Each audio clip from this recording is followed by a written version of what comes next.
Ibnu Qayyim rahimahullah mengatakan, lanjutan bahasan kita, banyak kalangan salaf yang berkata,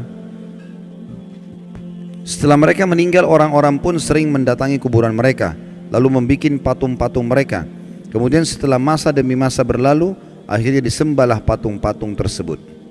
Ini maksudnya penjabaran daripada tafsir tadi Al-Quran itu, ayat sebelumnya yang sudah kita baca.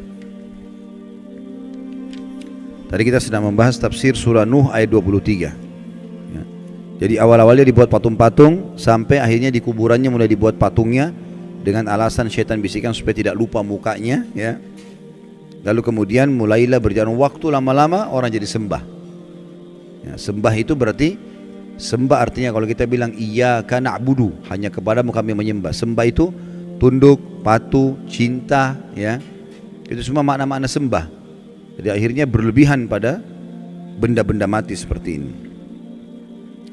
Diriwayatkan dari Umar radhiyallahu anhu bahwasanya Rasulullah sallallahu alaihi wasallam bersabda dalam hadis Bukhari Muslim, "La tatruni kama atratin nasara ibn Maryam, innama ana abdun faqulu abdullahi wa rasuluh." Jangan pernah kalian berlebihan dalam memujiku sebagaimana orang-orang Nasrani telah berlebihan memuji Isa putra Maryam.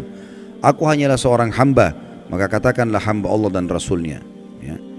Jadi Nabi Isa itu dulu alaihissalam, kaumnya awal menganggap dia nabi, manusia biasa.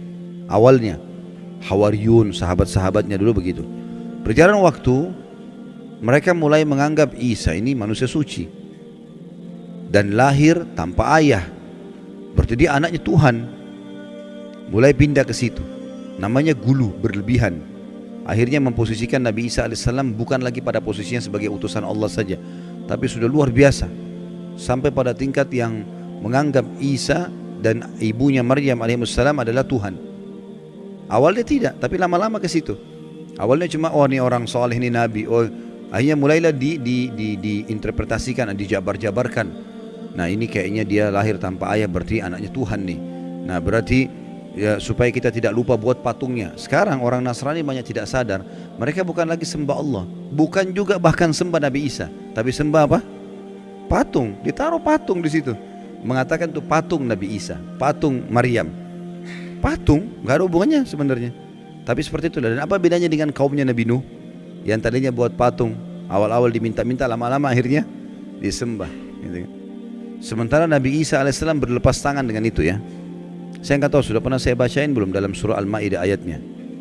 Belum. Kita buka sekarang Al-Maidah. Kita lihat bagaimana Nabi Isa alaihissalam nanti pada hari kiamat itu kalau tidak salah di ayat 116 ya. Bagaimana Nabi Isa alaihissalam nanti dihakimi oleh Allah. Maksudnya Allah subhanahu wa ta'ala akan mengajak bicara Isa di depan makhluk semuanya, terutama pengikutnya yang menganggapnya sebagai Tuhan. Sudah buka 116? Baik. Saya bacakan, a'udzubillahi minasyaitonir rajim. Wa idz qala Allahu ya Isa ibn Maryam anta qulta lin-nasi ittakhiduni wa ummi ilahaini min dunillah qala subhanaka ma yakunu li an aqula ma laysa li bihaqq in kuntu qultuhu faqad alimta ta'lamu ma fi nafsi wa la a'lamu ma fi nafsik innaka anta 'allamul ghuyub.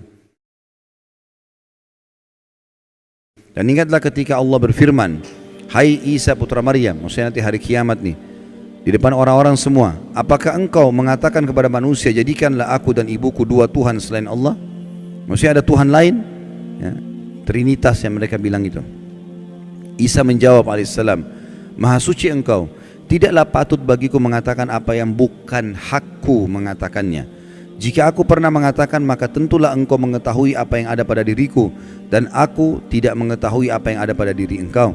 Sesungguhnya engkau maha mengetahui perkara-perkara yang gaib. Lalu Nabi Isa mengatakan 117-nya, ma qultu lahum illa ma amartani bihi an ibudullaha rabbi wa rabbakum wa kuntu alaihim syahidan ma dumtu fihim falamma tawaffaitani kunta antar raqiba alaihim wa anta ala kulli syai'in syahid. Aku tidak pernah mengatakan kepada mereka kecuali apa yang engkau katakan kepadaku, yaitu sembahlah Allah Tuhanku dan Tuhan kalian. Ini ajaran Nabi Isa AS kepada orang-orang Nasrani. Enggak pernah dia bilang jadikan saya sebagai anak Tuhan, jadikan ibu saya sebagai Tuhan. Dan aku menjadi saksi terhadap mereka selama aku berada di antara mereka. Maka setelah engkau wafatkan aku, engkau lah yang mengawasi mereka, dan engkau adalah maha menyaksikan atas segala sesuatu. Jadi nanti pada hari kiamat, pernyataan Allah subhanahu wa ta'ala yang akan disampaikan kepada Isa alaihi salatu wassalam. Dan Nabi SAW mengatakan, jangan pernah kalian berlebih-lebihan dalam memujiku, sebagaimana orang-orang Nasrani telah berlebih-lebihan memuji Isa putra Maryam. Aku hanyalah seorang hamba. Maka katakanlah hamba Allah dan Rasulnya, ya, Abdullahi wa Rasuluh. Juga sabda Nabi SAW di dalam hadis riwayat Imam Ahmad, Tirmidzi, Ibnu Majah dari Ibnu Abbas radhiyallahu anhuma, bahwasanya Rasulullah SAW bersabda, iyyakum wal gulu fa inna ma ahlaka man kana qablakumul gulu. Jauhilah oleh kalian sikap berlebihan, karena sungguhnya sikap berlebihan itu yang telah menghancurkan umat-umat sebelum kalian. Jadi ini akan membinasakan, karena kalau ada orang, ada dosa-dosa, ada dua macam Bapak Ibu sekalian, ya. Ada dosa syahwat, dosa yang diikuti dengan hawa nafsu, kayak zina, riba, ya, mencuri. Ini orang yang melakukannya tahu kalau dia salah. Semua orang tahu salah. Mukul orang, gunjing, ambil barang orang lain, dia tahu dirinya salah. Jadi lebih mudah taubat. Tapi yang masalah dosa kedua, namanya dosa syubhat. Syubhat semua dalam hidupnya. Dia pikir dirinya ibadah padahal selagi salah. Ini bahaya sekali. Orang nggak tahu masuk dalam syirik, masuk dalam bid'ah. Dia pikir dirinya ibadah padahal sebenarnya salah. Diingatkan Rasulullah tidak pernah contohkan, nggak apa-apa. Loh kok nggak apa-apa ini? Gimana caranya nggak apa-apa? Nabimu tidak pernah contohin, nggak apa-apa? Gimana? Sahabat nggak pernah contohin, nggak apa-apa? Ini bahaya sekali, ini resikonya besar, ya. Seakan-akan orang mengatakan kalau Rasulullah SAW masih hidup, tidak apa-apa ya Rasulullah, saya kerjain nih.